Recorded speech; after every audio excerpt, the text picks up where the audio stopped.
اعوذ باللہ من الشیطان الرجیم بسم اللہ الرحمن الرحیم۔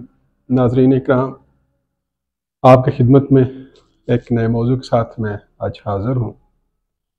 آپ نے سوشل میڈیا پر ایک ویڈیو دیکھی ہوگی جس میں جلال پور جٹاں بلدیہ جو ہے وہ ریڑھی والے کے ساتھ اس کا تجاوزات کی صورت میں اس کی ریڑھی جو کھڑی ہے اس کو وہ ہٹا رہے ہیں۔ ویڈیو میں پہلے تو بظاہر یہ نظر آ رہا تھا کہ بلدیہ والے زیادتی کر رہے ہیں، لیکن جب اس ویڈیو کو دیکھا گیا تو اس میں وہ بزرگ جو ریڑھی لگائی ہے جنہوں نے، وہ خود بھی سامان نیچے پھینک رہے ہیں۔ اب یہاں پر دو چیزیں جو ہیں وہ ذہن میں آتی ہیں، یہ دیکھنے کو ملتی ہیں۔ تجاوزات جب روڈ پہ لگتے ہیں تو کیا اس وقت یہ بلدیہ والے نیند میں ہوتے ہیں، سوئے ہوتے ہیں، جب ان کو پتہ نہیں چلتا ہو، پھر یک ان کو خواب آ جاتا ہے شاید رات کو، لو جی فلاں جگہ پہ جو ہے وہ تجاوزات آ گئے ہیں۔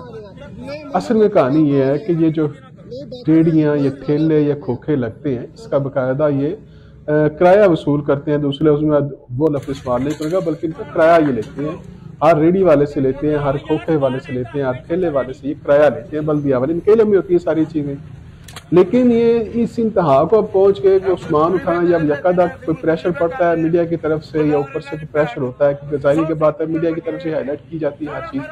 جب میڈیا کی طرف سے ان چیزوں کو ہائی لائٹ کیا جاتا ہے تجاوزات کو، تو وہ پھر جناب آنن فانن سارا الٹ پلٹ کر کے کچھ کا سامان جو وہ قبضے میں کر لیتے ہیں بیچاروں کا، کچھ کا سامان جو ایسے پھینک دیتے ہیں نیچے، تو یہ کوئی اچھی بات تو نہیں ہے۔ اب بعض کا یہ ہوتا ہے کیونکہ اس کے اوپر جو مین ہیڈنگ تھی جو میری نظر سے ویڈیو گزری ہے کہ سی او جلال پور جٹاں کے حکم پر بدماشی۔ اب یہ بھی ہو سکتا ہے، بعید از قیاس نہیں ہے کہ سی او کو خبر بھی نہ ہو کہ اس طرح کی بدماشی کر رہے ہیں۔ یہ بھی ہو سکتا ہے کہ سی او نے حکم دیا کہ فوری طور پر جو نہیں مانتا اس کو کھا کے سامان اس کا قبضے میں لے لو۔ یہ میرا ملک پاکستان ہے جہاں پر قانون کوئی نہیں، یعنی اگر ہے بھی تو اس کی کیٹیگریز ہیں۔ غریب کے لیے قانون کچھ اور ہے، اس سے ذرا اوپر ہے اس کے لیے قانون کچھ اور ہے، اس سے اوپر جو قانون کچھ اور ہے۔ یہ سیم اسی طرح بن چکا ہے دور کہ جس طرح ہندو دھرم میں برہمن، ویش، کھشتری اور شودر یعنی چار حصے، اور شودر جو ہے وہ سب سے آخر میں ہے، یعنی کہ وہ یہاں تک ہے ان میں کہ وہ اس کا سایہ بھی اگر کسی برہمن پر پڑ جائے تو وہ جناب اس کو بھی نہیں چھوڑتے۔ تو میرے ملک میں بھی قانون کی کچھ سیم کنڈیشن ایسی بنی ہوئی ہے کہ عوام جو ہے وہ یہ سمجھ لے کہ قانون کے لیے ایک شودر کی مانی ہے، اور شودروں والا سلوک ہی کیا جاتا ہے کہ عوام مر جائے، عوام کا کوئی مر جائے، عوام کے ساتھ کوئی مسئلہ بن جائے تو قانون کچھ بھی نہیں کرتا۔ لیکن اس سے اوپر والے کے ساتھ، بڑے کے ساتھ اگر کوئی مسئلہ بن جائے تو قانون فوراً حرکت میں آ جاتا ہے۔ اس سے بڑے کے ساتھ کوئی مسئلہ بن جائے تو قانون اس سے بھی زیادہ حرکت میں آ جاتا ہے۔ یعنی وہ قانون جو ہے وہ اتنی جلدی حرکت میں آتا ہے جب کسی بڑے کے ساتھ کوئی زیادتی کا مسئلہ ہوتا ہے تو سوچ بھی نہیں سکتے کہ ایسے پلک جھپکنے میں منٹوں سیکنڈوں میں سب کچھ پکڑا بھی جاتا ہے، سارے کٹہرے میں بھی آ جاتے ہیں، سب کچھ سزا بھی ملتا ہے۔ لیکن دوسری طرف عوام کی حالت یہ ہے کہ عوام کا کچہری کے اندر قتل کر دیا جائے، سارے بازار قتل کر دیا جائے تو پولیس اس کو کھوج ہی نہیں پاتی تجدید، لیکن جب کوئی اور مسئلہ ہو تو پھر جدید ٹیکنالوجی کے ذریعے اس کو ٹریس کر لیا جاتا ہے۔ بہرحال بتانا یہ کہنے کا مقصد یہ تھا کہ جہاں پر عوام کا قصور ہے، میرا خیال ہے اس سے زیادہ جو قصوروار ہے وہ بلدیہ ہے۔ عوام کا قصور یہ ہے کہ وہ جس نے مقررہ دکان لی ہوئی ہے، عوام اس سے باہر نکل کے اس نے آدھا روڈ جب وہ کور کیا ہوتا ہے، یہ اس کا قصور ہے عوام کا۔ اگر وہ دکان جس کا وہ کرایہ دے رہی ہے اس کو آگے ہونا چاہیے۔ اب اس سے اگلا کیا قصور ہے؟ جو دکاندار ہیں وہ جب اپنے دکان کے آگے کوئی ٹھیلا، ریڑھی یا کھوکھا لگواتے ہیں تو اس سے باقاعدہ کرایہ لیتے ہیں کہ یہ آپ نے ریڑھی لگانی ہے اس کا ہمیں کرایہ دیں، یعنی ٹھیہ دوسرے لفظوں میں کہتے ہیں اس کو، کہ ٹھیے کے پیسے لیتے ہیں۔ اور یہ ٹھیے کے پیسے سارے بلدیہ کے علم میں ہوتے ہیں اور بلدیہ بھی اس کا حصہ لیتی ہے، یعنی اس میں سے اپنا کرایہ وصول کرتی ہے لگوانے کا۔ لیکن اس وقت تک بلدیہ حرکت میں کیوں نہیں آتی جب یہ چیزیں لگ رہی ہوتی ہیں؟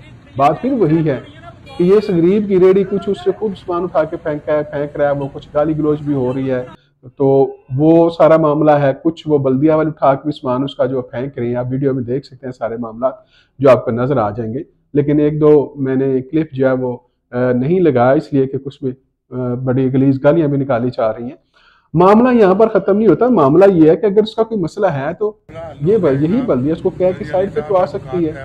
اب پھر کیا ہوا کچھ دیر کے بعد، یعنی ایک اور ویڈیو میں انہی کا ریڑھی والے کا بیان ہے، جی ہاں جی ہمارا مسئلہ بڑے اچھے طریقے سے حل ہو گیا ہے، فلاں صاحب نے آ کے ہمارا مسئلہ حل کروا دیا اور میرے نقصان کا بھی خزانہ ہو گیا۔ اب یہاں پر سوچئے ذرا، وہی بات جو آ کے اس دوسرے شخص نے بولی جس کے ذریعے اس کا مسئلہ حل ہوا ہے، کیا یہی بات وہ بلدیہ والا جو ملازم تھا ان کے ساتھ اگر اچھے طریقے سے کر لیتا تو کوئی حرج تو نہیں تھا، اتنا نقصان نہ ہوتا، اتنا شور شرابہ نہ ہوتا؟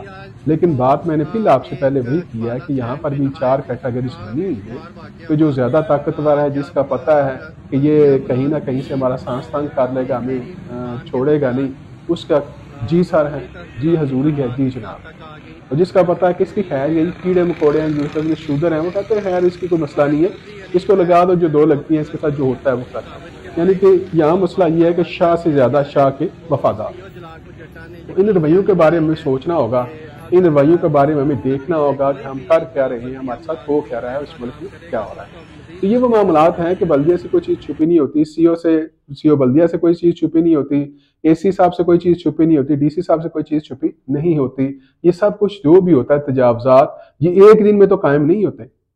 جب تجاوزات کے خلاف آپریشن کیا جائے تو یہ گزرتے ہیں سارے ادارے، قانون نافذ کرنے والے، بلدیہ والے بھی اسی روڈ سے گزرتے ہیں۔ کیا ان کو علم نہیں ہوتا کہ جب ہم نے 1 دن 2 دن 4 دن ہفتہ یہ کام ختم ہوا، اس کے بعد پھر کام شروع ہو گیا؟ ان کے نالج میں یہ چیز ہوتی ہے، وہ دیکھ رہے ہوتے ہیں، لیکن وہ حرکت میں اس وقت تک نہیں آتے جب تک ان کو اوپر سے پریشر نہیں ڈالا جاتا۔ جب عوامی پریشر نہیں پڑتا، جب میڈیا کا پریشر نہیں پڑتا، اس وقت تک وہ بھی خاموش ہوتے ہیں اور سارا کام بڑے اچھے طریقے سے چل رہا ہے، یعنی سب اوکے کی رپورٹ ہوتی ہے۔ لیکن جیسے ہی اوپر سے پریشر پڑتا ہے، میڈیا اس کو ہائی لائٹ کرتا ہے، یا کوئی بہت بڑی وی آئی پی موومنٹ ہوتی ہے وہ دیکھتے ہیں، تو پھر وہ اپنا آرڈر جاری کرتے ہیں اور پھر ان کی مجبوری ہوتی ہے اس کو کرنا۔ اور پھر یہ ہوتا ہے کہ اس بیچارے کا، یعنی جو بھی غریب ریڑھی والا ہے، ٹھیلے والا ہے، اس کو اٹھا کے سامان اندر ڈال دیا۔ اب وہ جی کہاں سے لے گا؟ جی بلدیہ دفتر سے آ کے لے گا۔ بلدیہ دفتر جاتے ہوئے اس کو بیچارے کا ٹائم اپنا ویسٹ ہے، اس کا وہ سارا معاملات ہے۔ لیکن اگر دونوں طرف سے رویہ ٹھیک ہو تو میرا خیال ہے کہ اس طرح کے واقعات نہیں آتے۔ اگر وہ بزرگ جس نے پہلے ان کو کہا بقول ان کے کہ اس کی یہ لائن کے ساتھ لگا لے ریڑی، تو وہ لگا لیتا تو زیادہ بہتر تھا۔ اور اس جو کو بھی دیکھنا چاہیے تھا، یہ شخص نے ان کا سامان جو ہے وہ پھینکا ہے، یہ سامان گارڈز میں ٹرالی میں ڈال رہی ہیں، کہ اگر وہ تھوڑا سا برداشت کر جاتا ہے، جیسے وہ کہہ رہی ہیں اس کو کہ وہ دیکھیں ہر جگہ اس طرف میں کھوکھے لگے، اس طرف ریڑیاں ہیں، فلاں جگہ پہ لائن سے آگے لگا ہے، فلاں سے نشاندہی وہ کر رہے ہیں، تو اگر یہ سارا کام اکٹھا ہو جائے تو میرا خیال ہے سارا کام ہی بہتر ہوگا اور یہ معاملہ درست ہو جائیں گے۔ لیکن تجاوزات ایک دن میں قائم نہیں ہوتے، یہ بات طے ہے۔ اور یہ تجاوزات ان سب کی نظر میں ہوتی ہیں، یہ تجاوزات ہیں، لیکن ان کو نظر بتایا اس وقت آتے ہیں جب بہت بڑی خوردبین لے کے ان کو بتایا جاتا ہے کہ جناب علی یہ تجاوزات ہیں۔ بہت شکریہ، اللہ کی آپ سب کو خوش رکھے۔ پھر انشاءاللہ کسی اور موضوع کے ساتھ آپ سے ملاقات ہوگی۔ اس وقت تک کے لیے اللہ حافظ۔ اور آپ سے بار بار یہی میں ریکویسٹ کر رہا ہوں کہ میرا چینل یوٹیوب پہ ہے آن سپاٹ نیوز، اس کو بھی سبسکرائب بھی کریں اور بیل آئیکن کا بٹن جو ہے اس پہ بھی کلک کر دیں، تاکہ آپ کا ہر آنے والی میری نئی ویڈیو جو ہے جو اپلوڈ ہونے والی وہ آپ تک پہنچ سکے۔ اور اس کے بعد جو میرا پیج ہے فیس بک پیج، اس پہ بھی اپنی آراء اور کمنٹ سے نوازا کریں، تاکہ مجھے پتہ چلتا رہے کہ کہاں تک میں اچھا کر رہا ہوں اور کہاں پر میری کمی یا کوتاہی ہے۔ جزاکم اللہ خیر۔